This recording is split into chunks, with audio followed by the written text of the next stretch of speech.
통 생명에 대한 말씀으로 가득 차 있습니다. 창조 중에 가장 존귀한 창조는 인간 생명의 창조입니다. 왜냐하면 인간의 생명은 하나님의 형상과 모양으로 창조되었기 때문입니다. 성경은 이렇게 생명의 창조와 생명의 시작에 대해서 기록하고 있습니다. 그런데 곧 이어서 성경은 인간의 타락과 죽음에 대해서 말합니다. 하나님의 존귀한 형상과 모양대로 지은 이 인간이 죄 때문에 타락하고 죽은 겁니다. 생명이신 하나님께서 끊어진 거예요. 하나님께로부터 끊어졌으니 죽을 수밖에 없지 않겠습니까? 사도 바울은 이 인간의 죽음의 현상을 에베소서 4장 18절에서 이렇게 말합니다. 하나님의 생명에서 떠나 있도다 이렇게 말합니다. 하나님의 생명에서 떠나 있으니 죽을 수밖에 없지 않겠습니까? 그런데 성경은 또 인간의 죽음만 말하지 않고 영생과 부활도 또 말합니다. 흙으로 돌아갈 수밖에 없는 인간에게 영생과 부활이라는 것은 상상할 수 없는 일입니다. 오직 성경만이 영생과 부활에 대해서 알려줍니다. 예수님께서 나사로를 살리기 전에 여동생 마르다에게 이렇게 말합니다. 나는 부활이요 생명이다. 나를 믿는 자는 죽어도 살겠고 살아서 나를 믿는 자는 영원히 죽지 않는다. 이렇게 성경만이 생명의 창조, 생명의 죽음, 생명의 부활을 말하고 있습니다. 이 세상에 종교가 많지만 생명을 주는 종교, 영생에 대해서 말하는 진리는 성경밖에 없습니다. 예수님께서 이 생명의 복음을 다 듣고 영생 얻게 하시려고 세운 일꾼들이 사도들입니다. 오늘 본문을 보면 이 이방인의 사도가 된 바울이 지금의 터키 지방인 루스드라에 가서 복음을 전하다가 치유의 기적을 베푸는 걸 볼 수 있습니다. 다 같이 우리 8절에서 10절 같이 읽겠습니다. 루스드라에 발을 쓰지 못하는 한 사람이 있어 앉았는데 나면서 안진병이 되어 걸어본 적이 없는 자라. 바울이 말하는 것을 듣거늘 바울이 주목하여 구원받을 만한 믿음이 그에게 있는 것을 보고 큰 소리로 가르되 네 발로 바로 일어서라 하니 그 사람이 뛰어 걷는지라. 아멘. 터키 지방 루스드라 거기 바울이 가서 복음을 전하고 있는데 많은 사람이 듣고 있었습니다. 그 중에 안진뱅이도 하나 있었어요. 바울이 복음을 전하고 있습니다. 여러분, 이 예수 믿는 사람이 안 믿는 사람에게 전할 때 이게 한 문장으로 된 복음, 그게 뭐겠습니까? 제가 수요예배 때도 말씀드렸고 여러 번 말씀했어요. 한 문장으로 복음을 말하면 예수님이 그리스도다 그겁니다. 그게 한 문장으로 된 복음 전체를 말하고 있어요. 예수님이 그리스도다. 이게 복음의 핵심이에요. 설명을 여러 번 했습니다. 왜 그러는가? 그리스도는 성령으로 충만한 자라는 뜻인데 그 그리스도가 하는 사역이 뭐냐면 마음이 상한 자를 고쳐주시고 병든 자를 치유하시고 죽은 자를 살리십니다. 눌린 자를 자유케 하시는 거예요. 그 사역을 하는 그 성령 충만한 자를 성경에서는 그리스도 이렇게 말합니다. 히브리 말로 하면 메시아예요. 바울이 뭐를 복음을 전했겠어요? 예수님이 그리스도다 이렇게 전한 겁니다. 그럼 쉽게 풀어서 설명했지 않겠어요? 예수님이야말로 병든 자를 치유하시고 죽은 자를 살리신 분이다. 예수님은 영생을 주신 분이시다. 귀신과 마귀에게 눌린 자를 자유케 하신 분이시다. 그렇게 설교를 했을 거예요. 그런데 지금 안진뱅이가 그 복음을 듣고 있습니다. 태어나서 처음 들은 복음입니다. 그렇지 않겠어요? 터키 지방에 지금 사도 바울이 처음 들어가서 복음을 전하고 있어요. 한 번도 안 들어본 말입니다. 여러분 주변에 또 우리 구름리에도 많은 사람이 살고 있는데 이 복음을 듣기 시작하면 한 번도 이 하나님 말씀을 들을 기회가 없습니다. 예수님이 누구신가 관심도 없고 구원이 뭔지도 관심이 없습니다. 특히 이 지방에 사는 사람들은 우상 숭배를 하고 살았기 때문에 천국 복음을 들을 기회가 없었던 거예요. 바울이 설교하고 있는데 그 많은 사람 중에서 안진뱅이가 유달리 바울의 복음을 집중해서 듣고 있습니다. 그런데 들으면서 이 안진뱅이 속에 믿음이 생긴 거예요. 아, 병든 자를 치유하신 예수님, 죽은 자를 살리신 예수님, 난 저분을 믿고 싶다. 저분을 믿으면 저분이 나를 치유해 주다니 내가 믿어야 되겠다. 그런 강력한 믿음이 생긴 거예요. 여러분, 믿는 곳에 주님의 역사가 있습니다. 그리고 역사는 예수님이 하시는 거예요. 인간이 할 수가 없습니다. 믿어야 예수님의 능력이 임하는 거예요.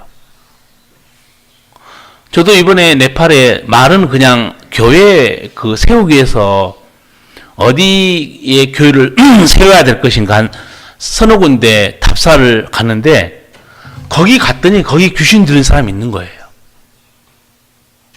공교롭게 제가 가는 곳에는 꼭 하나님이 그런 사람 만나게 해주는 거예요. 젊은 청년이 벌벌 떨면서 얼굴이 일그러져 있고 따뜻한 양기 바른 곳에 누워 있는 거예요. 그래서 같이 갔던 목사님이 이제 물어보더라고요. 젊은이가 왜 이렇게 누워 있느냐? 네팔 말을 내가 알아들을 수 없으니까 뭔 말인지 한참 만에 설명해 놓은 거예요. 딱 그 네팔 목사님 여기 지금 아시아연합신학대학에 박사과정에 와 있습니다. 그 한국말 좀 해야 되는데 영어밖에 모르는 거예요. 근데 저한테 evil spirit 이렇게 말해요. evil spirit 뭡니까? 영어 2개밖에 안 썼는데 영어 안 돼요? evil spirit, 악한 영이 붙들려 있다는 거예요. 기도합시다. 그래가지고 같이 통성으로 제가 안수하면서 예수 이름으로 이 더러운 영아 떠나갈지어다. 우리가 예수 이름으로 하지만 역사는 예수님이 합니다. 그리고 그 밑에 내려갔더니 어떤 나이 든 할머니가 누워 계세요. 나는 일정이 바쁜데 또 기도하자는 거예요. 병든 자를 위해서. 그래서 또 그 병든 사람 할머니를 위해서 안수하고 또 기도했습니다. 또 가려는데 한 군데 더 들려야 한다는 거예요. 전도사님 사모님이 내일 모레면 애를 낳는다는 거예요. 그래서 기도 좀 해 주셔야 될 거라고 그래서 들어갔어요. 제가 간 곳이 해발 한 2,500m, 참하고도 높이에 있습니다. 제가 거기 몰랐은 게 같이 알았으면 안 갔어요. 죽을 뻔했어요. 그 같이 인도했던 네팔 목사님도 차 속에서 영어로 뭐라고 그러냐면 내가 이렇게 오금이 저리고 오줌 쌀 정도 많았다는 거예요. 무서워서. 집이 뭐 그냥 양철판 하나 있고 기둥 몇 개 세워놓고 담벼락이 있고 창문도 별로 없어요. 거기에 임산부가 누워 있는 거예요. 전기불도 없어요. 여러분 이런 집에 사시는 분 혹시 있습니까? 인생에 살기 어려운 사람 이번에 꼭 제가 모시고 헌화지에 데리고 갈 거예요. 그 험한 곳에 어떻게 인간이 살고 있는가. 그래서 하나님 우리 전도사님 사모님 은혜 가운데 잘 출산할 수 있도록 도와주세요. 아마 거기서 나야 될 것 같아요. 제가 갈 게 아니고 산부인과 의사가 갔어야 돼. 그래야 도움이 되지. 내가 가서 기도밖에 못 해주겠어요. 산부인과 의사가 가야 뭐 임산부를 좀 도와주지. 너무너무 안타까운 거예요. 거기 있는 사람들도 복음을 듣고 돌아왔는데 얘기 들어보니까 다 마을이 힌두교예요. 20년 전에 인도 목사님이 와서 죽을 고생을 하고 큰아들 잃어버리고 복음 증거한 끝에 90%가 다 예수 믿는 거예요. 얼마나 감사합니까? 믿어야 되는 거예요. 근데 어떻게 믿을 수 있는가? 복음을 들어야 되잖아요. 여러분, 이 역사는요, 믿음과 이 능력이 나타나는 거, 이거는 복음을 듣지 않으면 없습니다. 믿는 곳에 주의 능력이 나타나고 구원이 역사합니다. 로마서 10장 17절 보면 믿음은 들음에서 나며 들음은 그리스도의 말씀으로 말미암음이니라. 이 생명의 말씀을 들음으로 안진병의 마음에 치유받을 만한 믿음이 생긴 거예요. 믿음은 들어야 생깁니다. 방법이 없어요. 누구의 말씀을 들어야 되는가? 예수님의 말씀. 이것이 들음과 믿음의 원리입니다. 말씀과 믿음의 원리예요. 들어야 됩니다. 복음을 듣고 있는 안진병이에게 구원받을 만한 믿음이 있는 걸 사도 바울이 본 겁니다. 그 순간에 바울이 그 사람을 외칩니다. 네 발로 일어서라. 얼마나 권세 있는 명령입니까? 저는 이거 설교 준비하면서 생각해 봤어요. 일어서라 그러는데 안 일어나면 어떻게 되겠어요? 그것도 생각해 봐야 돼요. 이게 지금 누가 기록하고 있어요? 바울이 여러 번 외쳤으나 그가 일어나지 않더라. 그 얼마나 이게 황당한 일이겠습니까? 예수님이 말씀하신 것처럼 사도 바울도 한 번 외쳤는데 그 사람이 그 순간 일어나요. 일어나 뛰어갑니다. 우리 교통사고 나서 가끔 병원에 입원하면 정형외과에서 그 쇠를 받고 치유한 다음에 몇 달 동안 물리치료해야 됩니다. 재활을 해야 돼요. 바로 못 걷습니다. 그런데 어떻습니까? 하나님의 치유는 그 자리에서 완전히 키버립니다. 바로 걸어가 버리는 거예요. 38년 된 병자 베데스다 목가에 있었잖아요. 예수님이 뭐라고 명령했어요? 내 자리를 들고 걸어가라. 여러분, 병원에 몇 달 동안 6개월 1년 입원해서 근육을 안 쓰면 재활치료해야 되는데 38년 동안 못 건 사람이 그 자리에서 걸어간다? 하나님이 주는 은총 치유는요, 사람하고 다릅니다. 완전한 치유예요. 온전한 능력이 있습니다. 그 순간에 이 누스트라 지방에 있는 사람들이 놀래 자빠지는 거예요. 사도 바울이 말 한마디 했는데 안진병이 일어났거든요. 이런 기적을 본 적이 있겠습니까? 아마 처음 봤을 거예요. 그래서 그 사람들이 소리를 지릅니다. 11절, 12절 같이 한번 읽겠습니다. 무리가 바울이 행한 일을 보고 누가 원이와 방언으로 소리질러 가로되 신들이 사람의 형상으로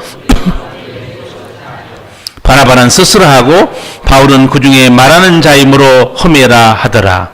아멘. 신들이 사람의 형상으로 우리 가운데 내려오셨다. 이렇게 외칠 수밖에 없었을 거예요. 왜냐하면 전능한 신만이 이런 기적을 베풀 수 있을 것이다. 그들은 그렇게 믿고 있었을 겁니다. 그래서 그 기적을 보고 외친 거예요. 신들이 사람의 형상으로 우리 가운데 내려오셨다. 저 사람은 사람이 아니라는 거예요. 신이지. 어떻게 말 한마디에 한 번도 걸어보지 못한 안진병이가 일어나 뛰어가냐 이거죠. 그걸 본 그 스스신당 제사장, 스스신이라는 것은 제우스 신을 말합니다. 로마 신화에 나오는 이 스스신당의 제사장이 정말로 저거는 신들이다 생각하고 꽃을 가져옵니다. 제사 드리려고. 아, 신이 내려왔구나. 다 같이 13절 한 절 읽겠습니다. 성박 스스신당의 제사장이 소와 화관들을 가지고 대문 앞에 와서 무리와 함께 제사하고자 하니 아멘. 소를 끌고 오는 거예요.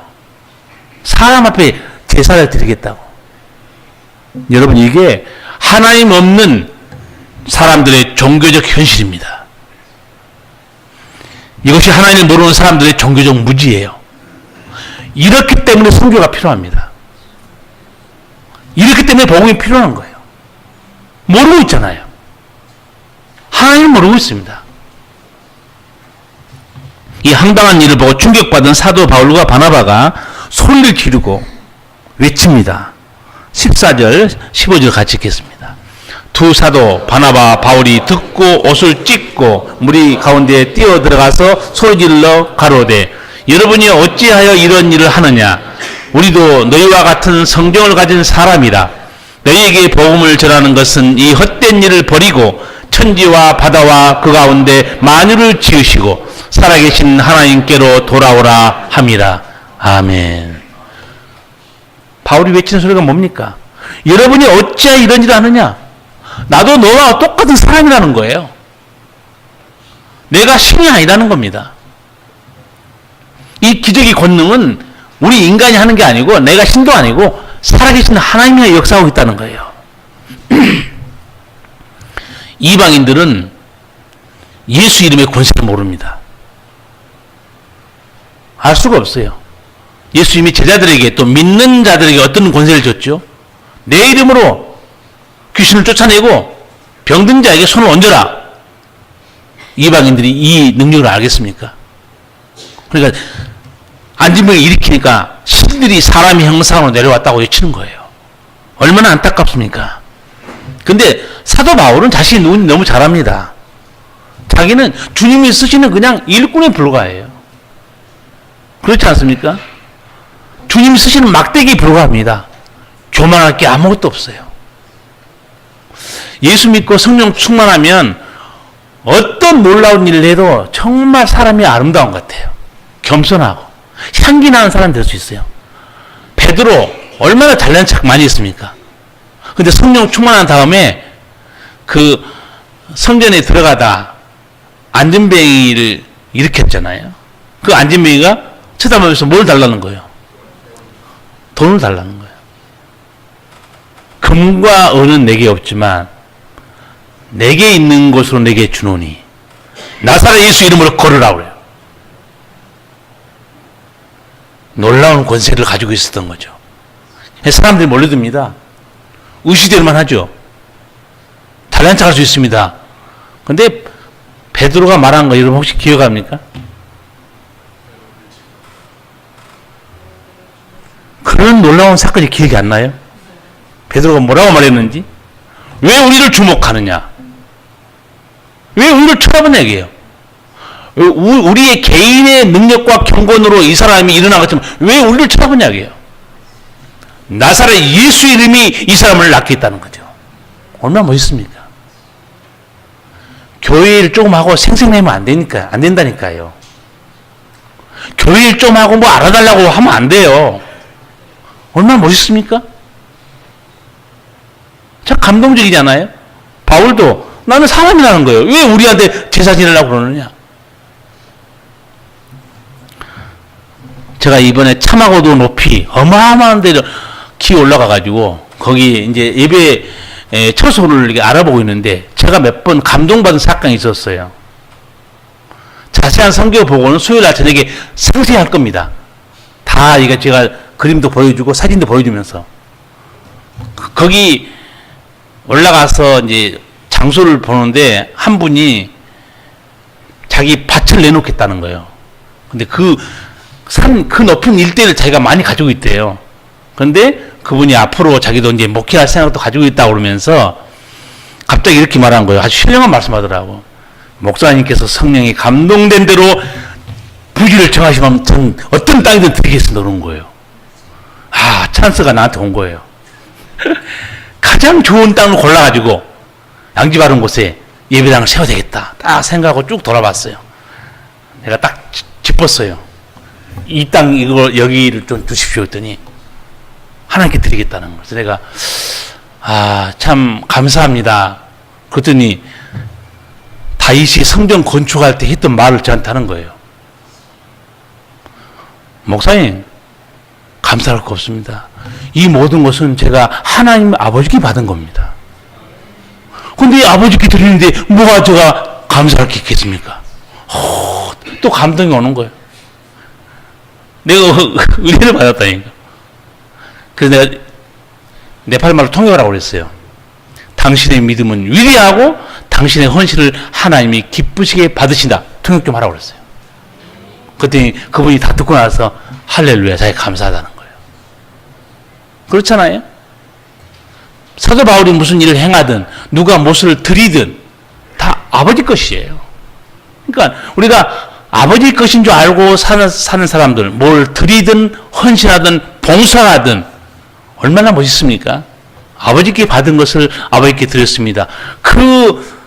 정말 티베트 국경 고지에 그런 믿음의 사람이 있다니.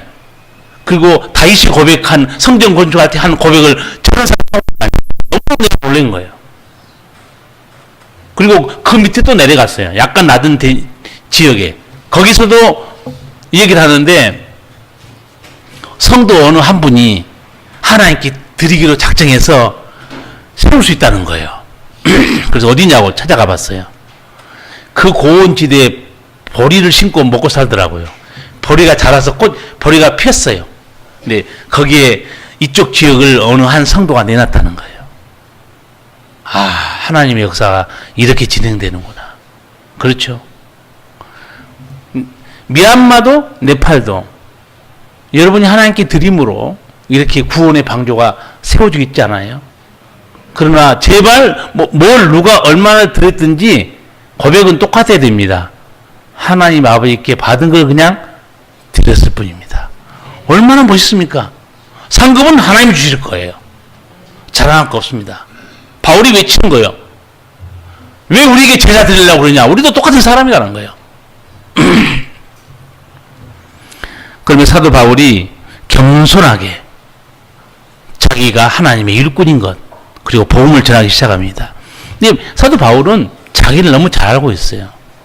고린도전서 15장 보면 그렇게 말해요. 내가 다른 사도보다 더 많이 수고하였으나 내가 아니요, 나와 함께 하신 하나님의 은혜로다. 얼마나 멋있는 사람입니까? 여러분, 사람이 겸손한 사람은 가까이 오고 싶죠. 근데 푼수는 더 마음이 편하죠. 하나님도 그런 것 같아요. 하나님도 우리하고 마음이 비슷해요. 왜냐하면 성경 보면 하나님께서 교만한 자를 물리치시고 겸손한 자에게 은혜를 주신다고 그랬어요. 그렇죠? 하나님도 우리하고 마음이 비슷한 것 같아요. 하나님도 겸손한 자에게 더욱 은혜를 주시고 충성하고 봉사하고 순종하는 자에게는 더 많이 일을 시키는 거예요. 그래서 우리 명업교회가 지금 쓰임받고 있다는 게 너무나 감사한 거예요. 사실 원래는 미얀마에 교회 3개 세우고 돈이 조금 남았잖아요. 그 남은 씨앗이 또 이게 여러분이 또 하나님께 드려서 이번에 네팔에 또 3개를 세웠는데 또 거기서 또 남을 것 같아요. 또 남으면 이제 제가 재직기 때 여러분이가 상의를 하겠지만 우리가 또 돕는 학생이 아프리카 가나에 있습니다. 이번에도 또 가나에 한 3개 정도 또 세울 것 같아요.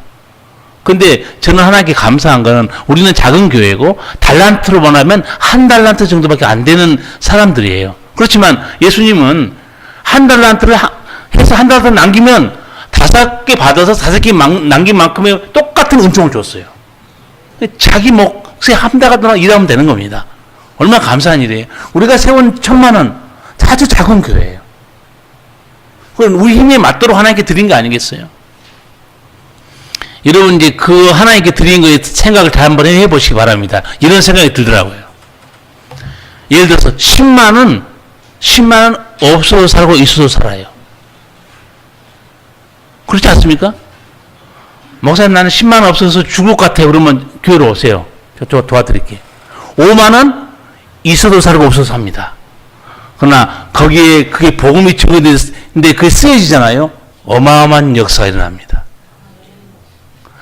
제가 외국에 가끔 갈 때 목사님 좀 식사하세요. 이렇게 가끔 저한테 그냥 돈을 주신 분도 있어요. 식사하세요.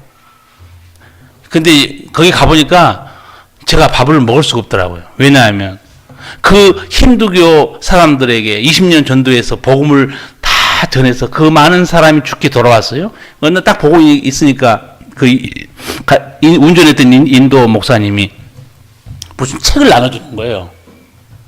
저게 뭔가 봤더니 뭐냐고 그랬더니 성경책이라는 거예요.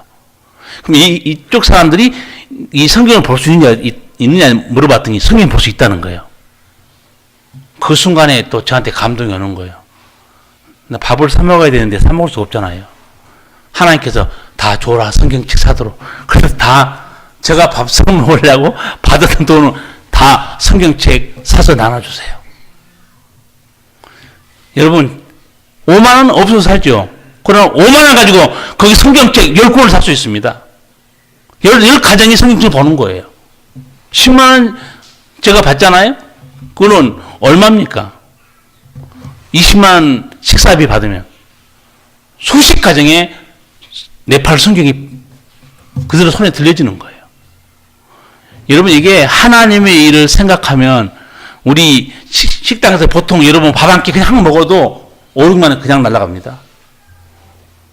남자들은 잘 못 가면 여자들을 가보면 레스토랑 가서 그냥 내절립니다. 10만 원도 먹어버리고 그냥 20만 원도 먹어버리고. 근데 그 식당에서 먹어버리는 20만 원이 그 네팔 사람들에게 생명의 복음, 성경이 손에 들려진다. 얼마나 멋있습니까? 이게 바로 살리는 돈이 아니에요. 이게 살리는 돈이, 같은 돈이라고 다 같은 돈이 아니에요. 살리는 돈이 있고 미친 돈도 있고 이게 죽은 돈도 있어요. 아, 하나님께서 저들 영혼을 살린다. 우리가 아버지 손에 붙들려서 쓰임 받는 거 얼마나 감사합니까? 이 사도 바울도 그 루스트라에서 안진병을 일으키면서 기적 현장에서 찬수를 딱 잡고 복음을 전합니다. 복음 전하는 내용은 아주 간단해요. 예. 이렇게 말하죠. 너희에게 복음을 전하는 것은 이 헛된 일을 버리고 천지와 바다와 그 가운데 만유를 지으시고 살아계신 하나님께로 돌아오라 함이라. 이 바울이 복음 전한 이 짧은 문장에서 기억해야 될 중요한 단어가 하나 있어요. 그게 뭐냐면 헛된 일입니다. 지금 안진뱅이가 일어났어요. 사람들은 엄청나게 좀 둘러서 있을 거 아닙니까? 그때 바울이 딱 복음을 전합니다. 이 헛된 일을 버리고 외치고 있어요. 지금 바울이 이렇게 복음 전하지만 듣는 사람은 열받을 얘기입니다. 그럼 우리가 제우스 신을 섬기는 게 헛된 일이냐 이거죠.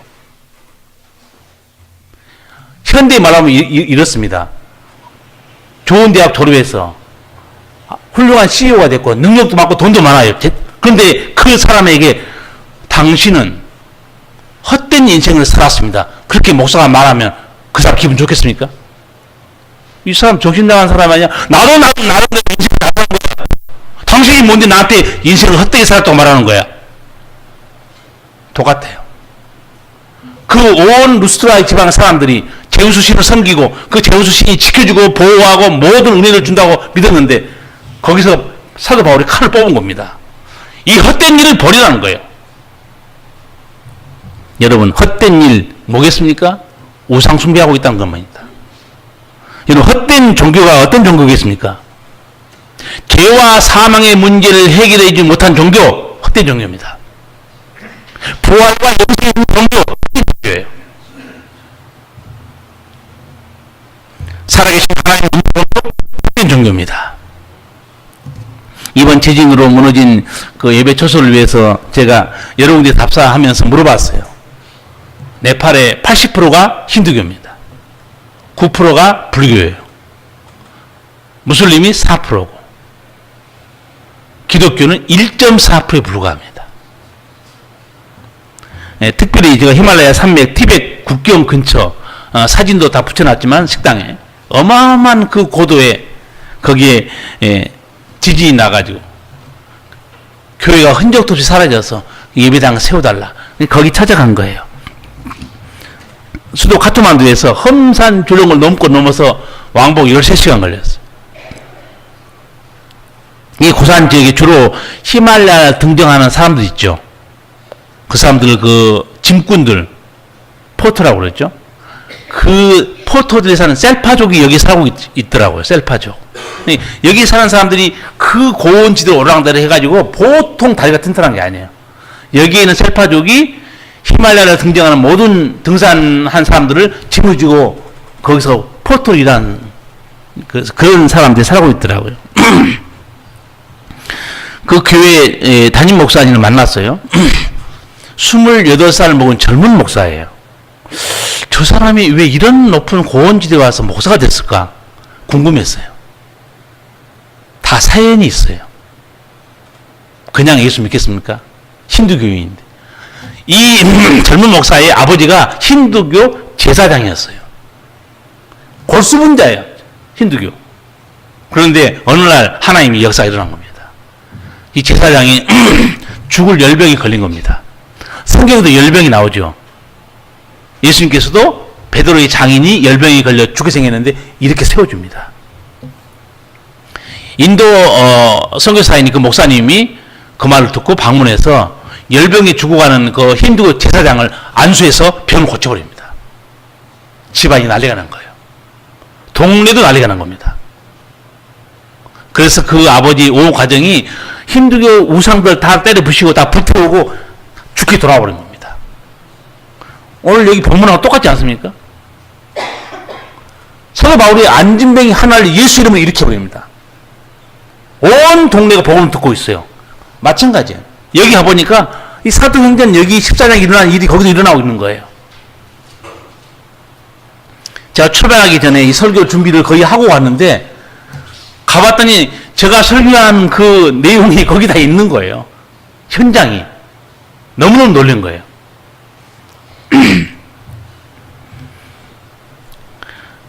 이렇게 헛된 종교에 빠져있는 네팔에 하나님께서 저희 교회를 통해서 30 예배 채소를 세우신다는 거 정말 복된 일 아닙니까? 교회 구원의 강주입니다. 진리의 기둥과 터예요. 생명의 복을 듣는 겁니다. 하나님께서 얼마나 기뻐하신 사역이겠어요.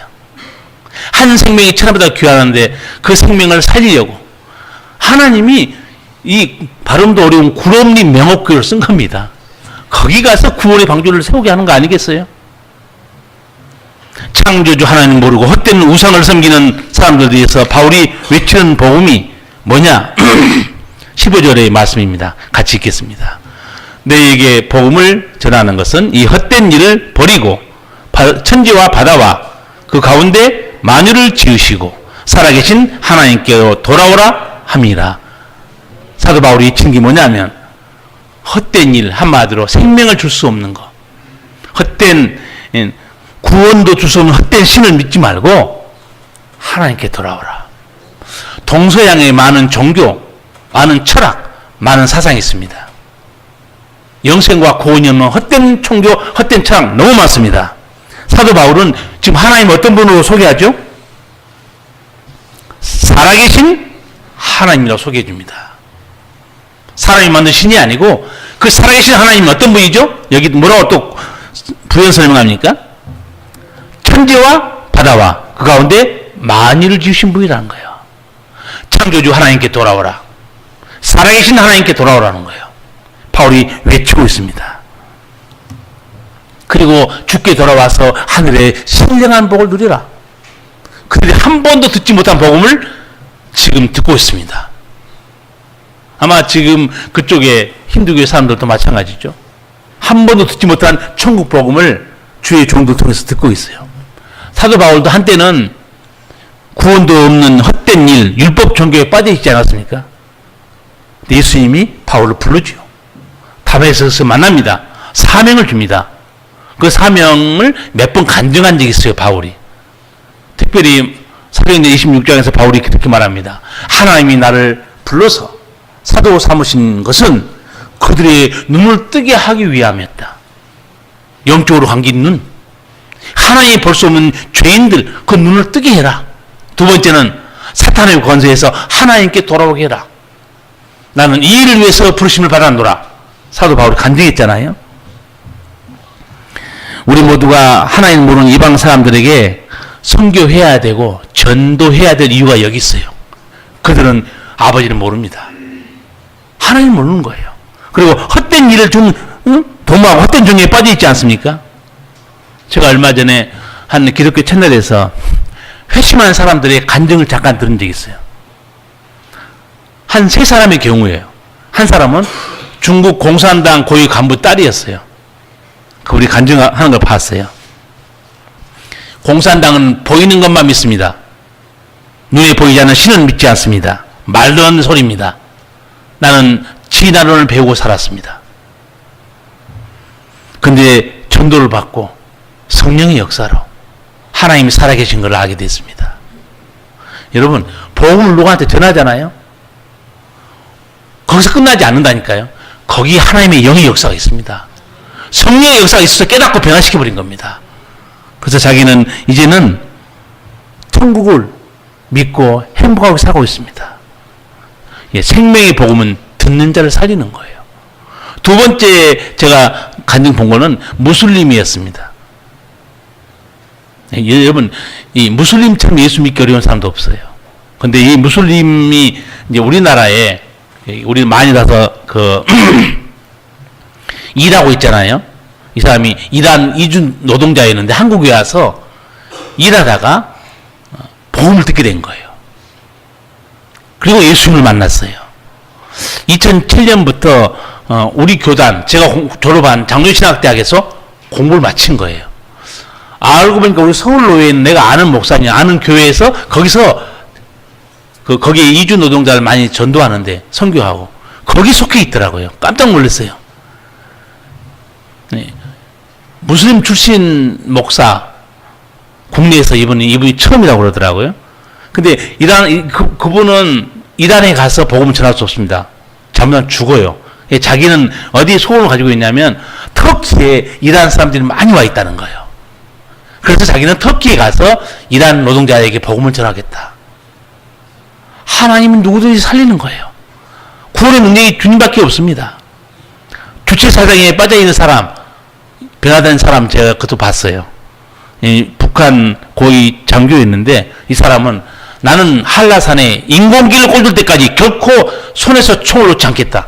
이런 보통 충성파 아닙니다. 근데 김일성이 이제 죽고 나서 김정일 체에 들으면서 이 주체사상에 환멸을 느끼고 있었다는 거예요. 근데 어느 사람이 자기에게 쪽복음 있잖아요. 이렇게 요한복음 하나, 뭐 창세기 하나, 이 두꺼운 복음이 아니고 그 쪽복음을 누가 전해준 거예요. 그 이분이 물론 공산당 주체사상에 빠진 사람이지만 성경은 뭐라고 써있을까 하면 처음에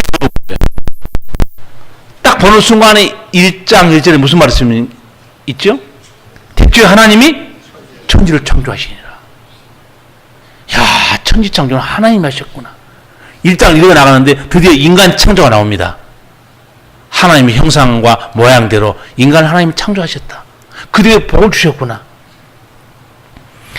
그분이 간증이 이렇습니다. 주체 사상도 말해주지 못한 인간의 복음성과 창조의 놀라운 진리가 이 성경에 있었다는 거예요. 이거 보세요. 성령께서 역사한 겁니다. 자기는 읽었어요. 역사는 주님이 하시는 거예요. 이 정치장교는 매일 밤 이불 속에서 성경을 통해서 하나님 만난 거예요. 그러니까 북한의 주민이 불쌍해지기 시작한 거예요. 살아계신 우리 아버지가 계셨구나. 나를 창조하신 아버지가 계셨구나. 이 아버지가 죽음으로 끝나는 게 아니고 천국을 예비해 놓으셨구나. 너무너무 가슴이 뜨거운 거예요. 기도하는데 하나님이 음성이 들려온 거예요. 떠나라. 결국은 탈북으로 감행한 겁니다. 떠나라. 그래서 그분은 하나님의 음성을 듣고 천신만고 그때 한국에 들어왔습니다. 지금 북한 선교를 준비하고 있어요. 보세요. 힌두교? 아니면 무슬람? 중국 무신론자? 주체사상에 빠진 북한 사람? 복음을 들으면 다 변화됩니다. 우리가 선교를 해야 될 이유가 여기 있어요. 듣지 못했으니 어찌 믿겠느냐? 믿지 못했으니 어찌 구원을 받겠냐 이거죠. 제가 지난주에 설교하면서 구원받는 사람은 참 복된 사람이라고 그랬어요.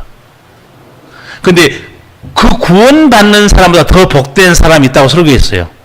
기억하십니까? 벌써 반납했어요.